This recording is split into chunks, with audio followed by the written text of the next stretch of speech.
ওটা কি তোর হাতে? এটি কি? ইনহেলার মা, একটু অ্যাজমা সমস্যা আছে তো এই জন্য। হায় হায় হায় হায়, এটা দেখি মরণ ব্যাধি হাঁপানি রোগী। আমার নাবিল কি জানে? হ্যাঁ মা, জানে। নাবিল জানে? মানে নাবিল জেনে শুনে তোকে বিয়ে করেছে?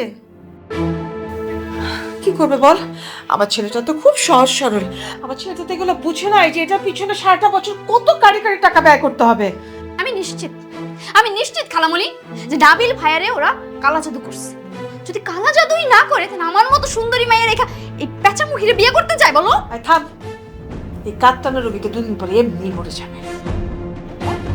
তারপর তুই নাবিলকে বিয়ে করে নিস। হ্যাঁ কইছে খালামণি আমার হাতে এত সময় নেই। কবে ডিভোর্স দিবে, কবে ই করবে, ততক্ষণ আমি বসে থাকবো? আমার বয়স হইতেছে না। কি করব বল? চামচিকা যখন রাজপ্রাসাদে ঢুকে সেই সুখটা নেয়, তখন কি সে চামচিকা বের হতে চায়? লাথি দিয়ে বের করে দিতে হয় চামচিকাকে। এইভাবে বলছেন কেন মা? জন্ম মৃত্যু বিয়ে সব তো আল্লাহর হাতে লেখা। এই যে আমার যে রোগ হয়েছে এটা তো আপনারও হতে পারতো, তাই না? তারার উপর আমাকে অভিশাপ দিচ্ছে এই মেয়েটা, তুই চিন্তা এই তোর কত বড় সাহস! তুই আমার খালামণিকে আমার সামনে অপমান করছিস। তোকে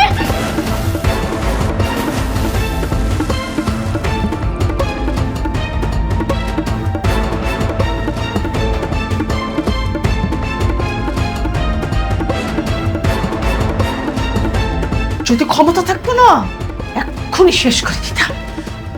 চল।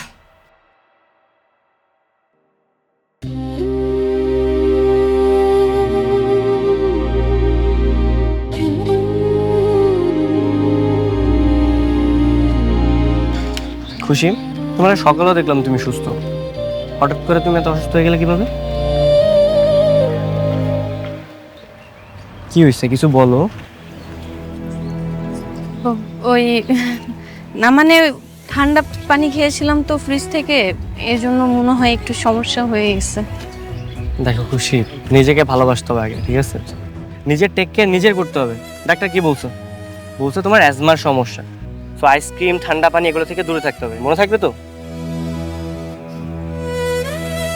আচ্ছা, শহরটা কেমন লাগতেছে ঘুরে? ভালো, সুন্দর।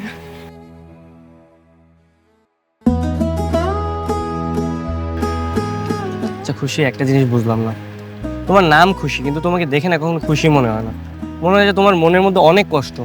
কি হয়েছে বলো তো? কই না তো, আমি তো অনেক খুশি। আপনার মতো হাজবেন্ড পেয়েছি, আমি খুশি হব না? তোমার মতো একটা লক্ষ্মী বউ পেয়ে না আমিও অনেক খুশি।